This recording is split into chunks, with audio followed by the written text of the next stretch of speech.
Hello guys, welcome back to our YouTube channel at kung kayo ay nanonood sa ating Facebook page na Kaalaman Tutorials, huwag kalimutang mag-follow at mag-subscribe na rin po dito sa ating YouTube channel para palaging updated sa ating mga panibagong videos.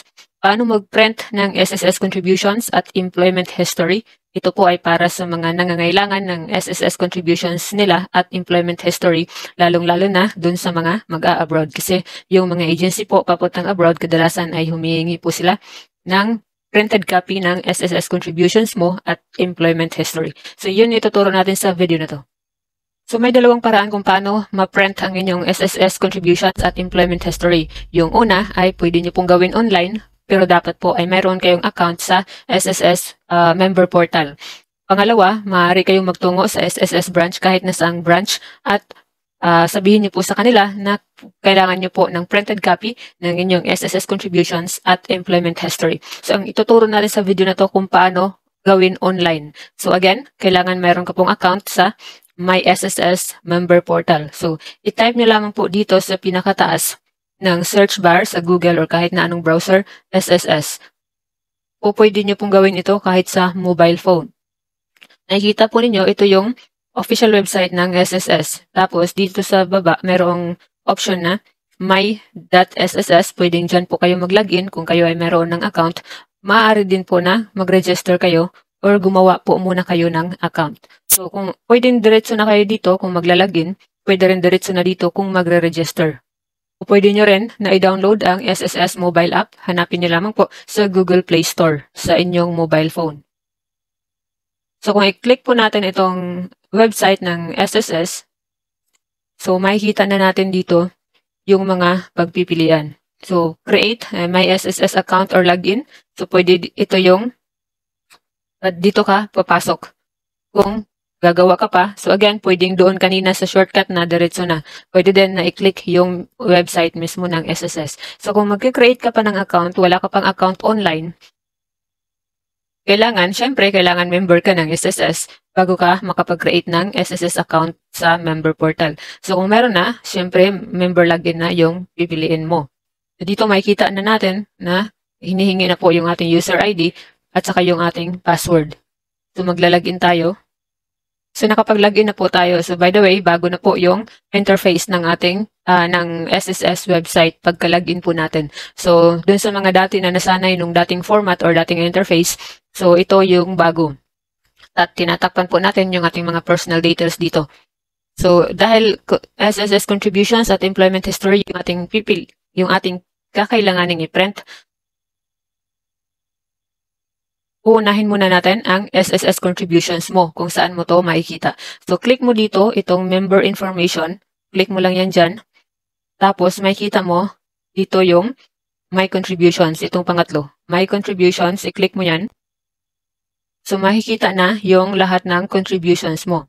So, dito makikita ninyo, merong monthly contributions, merong SE or VM, o ibig sabihin self-employed or voluntary member. Meron din dito mga flexi fund, mandatory pension. So, dapat yung nakaklik po sa inyo ay ito pong monthly contributions para makita nyo po lahat ng contributions niyo, lalong-lalo na kung kayo ay dumaan sa self-employed or voluntary member at employed member. So, ito yung i-click ninyo yung monthly contributions para nakikita nyo po lahat ng year ng inyong contributions at lahat ng buwan. So, dito yung year, makikita nyo dyan. Tapos yung lahat ng buwan dito. So, take note, dapat nasa monthly contributions kayo. Kasi kung dumaan kayo sa voluntary member, tapos ito yung kinlik ninyo, yung voluntary member, so yung mga voluntary member contributions nyo lamang po yung magre-reflect. So, kung yung mga contributions ninyo nung kayo ay employed pa ay hindi nakikita. So, dapat ay itong monthly contributions ang nakaklik po para kita po lahat ng contributions. So, paano naman yan yung paraan ko lang, paano naman yan i-print? So, yung paraan ko lang po na alam is parang wala kasing, hindi ko masyadong sinerch, pero sa akin kasi is, in-screenshot ko lamang po siya. So, kung nasa laptop ay print screen, yung gagamitin natin. Kung nasa mobile phone naman ay screenshot nyo lamang po. So, dapat ay tama yung pag-screenshot ninyo. So, kung sobrang dami ng contributions ninyo, so, i-click nyo lamang po ito. Dito, merong to or next page para makita nyo po yung mga kasunod. yung iba pa. Kasi 1 to 10 lamang po yung naka-display.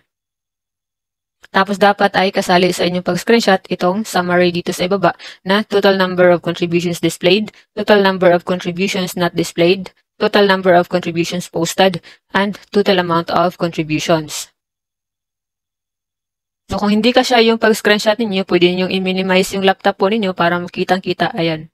Kung sa cellphone naman ay maaari po ninyong ilagay sa desktop site yung inyong Google Chrome para mas klaro din po yung tapos kailangan pahiga yung phone po ninyo. So ganyan lang po siya. Again, paano hanapin ang My Contributions or yung SSS Contributions. So punta lamang po dito sa Member Information, i-click po yan. Tapos dito sa pangatlo mayroong My Contributions, i-click po yan. So ganyan lang siya kasimple. So paano naman yung Employment History or yung history ng mga napagtrabahuan mo kung saan naghuhulog ka na ng SSS. Meron nga po palang ibang paraan kung paano hanapin yung contributions. Maaari din na pagka-click nitong member information ay itong member details ang i-click mo.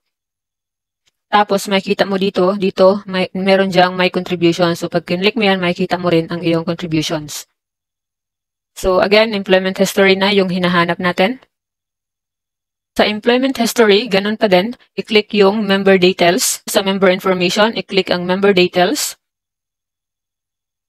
Tapos, scroll siya pababa hanggang sa makita ninyo itong coverage history na itong latest. So, makikita nyo dyan yung, kasi binago na yung interface ng SSS website. So, hindi na tulad ng dati. So, dito makikita mo, mayroon dyan yung employment history mo. So, tinakpan ko lang yung mga details basta nandito siya sa pinakababa ng iyong member details.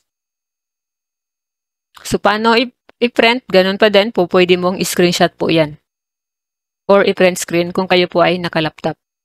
Siya nga pala, pagka-login nga po pala natin, kasi bago na kasi kaya medyo naninibago rin tayo dito sa ating bagong website ng SSS. So, by the way, pagka-login nga po pala natin, meron ka agad options na pwedeng ma-view ka agad yung contributions dito. Wala kasi po ito dati.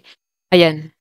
So, shortcut na, sobrang bilis, pwede na kaagad dito ma-view yung contributions na hindi na kailangan pang pumunta doon sa member details or dito sa member information. So, pwede nang dito kaagad i-click itong blue sa ibaba na view contributions.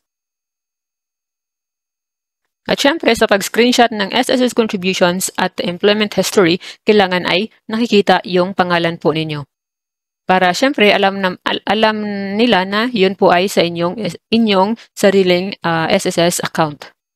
So that's all for this video. Sana po ay nakatulong para dun sa mga nagnanais na makapag-print ng kanilang SSS contributions at employment history.